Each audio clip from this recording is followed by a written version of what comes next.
नमस्कार मंडळी, मी केतन तामाणे. आज आपण तामाणे मळ्यामध्ये जो समोरचा स्थानिक वस्तीवरचा जो पूल आहे त्या पुलावरती आपण आज आलेलो आहोत.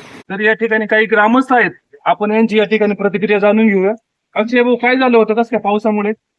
काय झालंय का 5-6 वर्ष असं पाऊस झाला नाही, असं पाऊस झालाय टायमाला. हा, या वर्षी या वर्षी आणि जे पाणी आलंय भरपूर, जे पाणी त्यात मावलंच नाही. आणि जे वरून जे आहेत आजूबाजू शेतकरी वाड्याची यांनी काय केलं, सगळी घाण आणली वरची टाकलेली. हा तर बारीक घाण ती निघून जाते. पण आता हे बघा, आता हा बांबू बघा, हा बांबू काय टाकायची गरज आहे का? नाही, काय नाही. आपण गाठा खालून 30 रुपयाने बांबू आणतो हो ना. आणि हे बांबू वड्यात टाकून वड्यात देतो. टाकून पण टाकायची तर तुमच्या शेतामध्ये टाका ना, वड्यात काय टाकायची गरज आहे का? हा त्याच्यामुळं सगळ्या इथं तुंबल्यामुळं काय झालं, पाणी सगळ्याचे मुरून भिलता.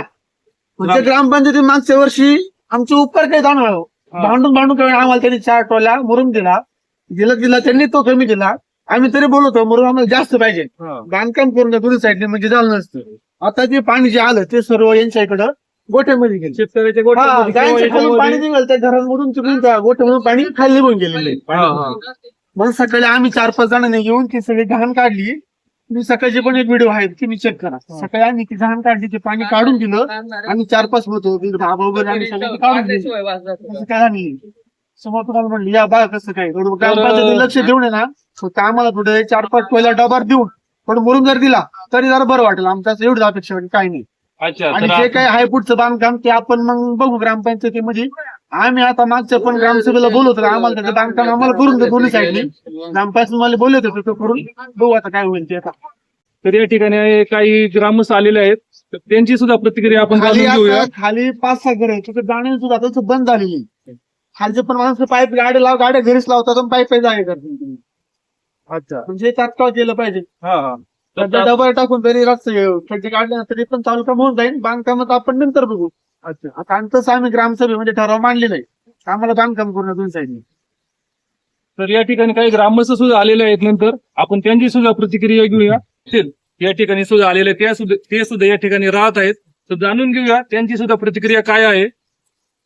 इकडून पण हा वरून जाऊन नाही म्हणा टाकू. या ठिकाणी अतिशय पाऊस ढगफुटी प्रमाणात झाल्यामुळे या ठिकाणी जो काही आपण ग्रामपंचायत मार्फत पूल केला होता, त्या पुलाला निधी कमी पडल्यामुळे भाऊसाहेबांनी सांगितलं होते की आता पुढच्या 17 वित्त आयोगामध्ये हे बांधकाम होईल. परंतु त्याआधीच या ठिकाणी आपण पाहिलं की हा जो मुरुम आहे हा पूर्णपणे वाहून गेलेला आहे. यासाठी तात्काळ मुरुमाची किंवा भराव्याची गरज आहे. तर आता सध्या प्रशासकीय ग्रामपंचायतीमध्ये प्रशासकीय कारभार असल्यामुळं तात्काळ या ठिकाणी मुरुम टाकून भरावा करून घ्यावा अशी आमची सर्वांची ग्रामस्थांची विनंती आहे. कारण यापुढे जे ग्रामस्थ बरेचसे लोक राहत आहेत त्या लोकांना इकडे जाण्या येण्यासाठी फक्त हाच वहिवाट आहे. त्यामुळे या ठिकाणी त्यांनी भरावा करून द्यावा ही विनंती. केतन तामाणे, शिवजन्मभूमी न्यूज, जुन्नर. नमस्कार मंडळी, आज आपण नेतोड या ठिकाणी आलेलो आहोत.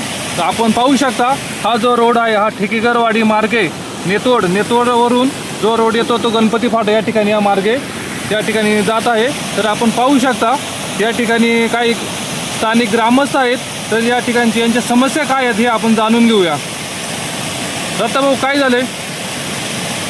गेल्या 2-3 दिवसापासून पूर्ण आपल्या महाराष्ट्रामध्ये खूप मोठ्या प्रमाणामध्ये मान्सूनचा खरं तर ही लाट आलेली.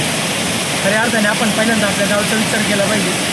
आपल्या गावामधील कुटेमाळ्यामध्ये खरं तर आमच्या 2-3 शेतकऱ्यांचं फार मोठं नुकसान झालं.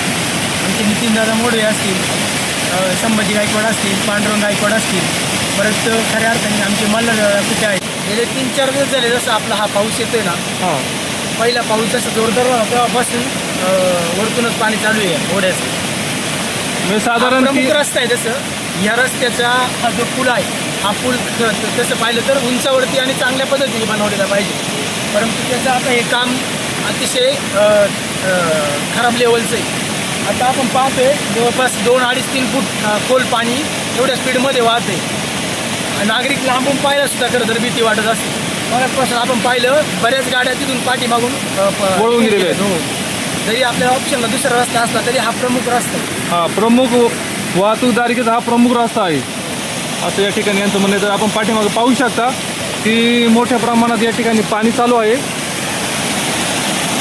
एवढं स्क्वेअर फूटने एवढं पाणी चालू आहे की आपण पाहू शकतो एखादं या ठिकाणी वाहून जाऊ शकतो की अतिशय कमी म्हणजे खालच्या दर्जाचा हा जो हे आहे पूल या ठिकाणी बनवण्यात आलेला असं ग्रामस्थांचं या ठिकाणी म्हणणं आहे. आपण पाहू शकता मोठ्या प्रमाणात या ठिकाणी पाणी चालू आहे. अक्षरशः गेले 2 ते 3 दिवस झाले हा रस्ता स्थानिकांसाठी बंद आहे. म्हणजे इकडले माणसं तिकडे जाऊ शकत नाही, तिकडले माणसं इकडे येऊ शकत नाही. तर आपण पाहू शकता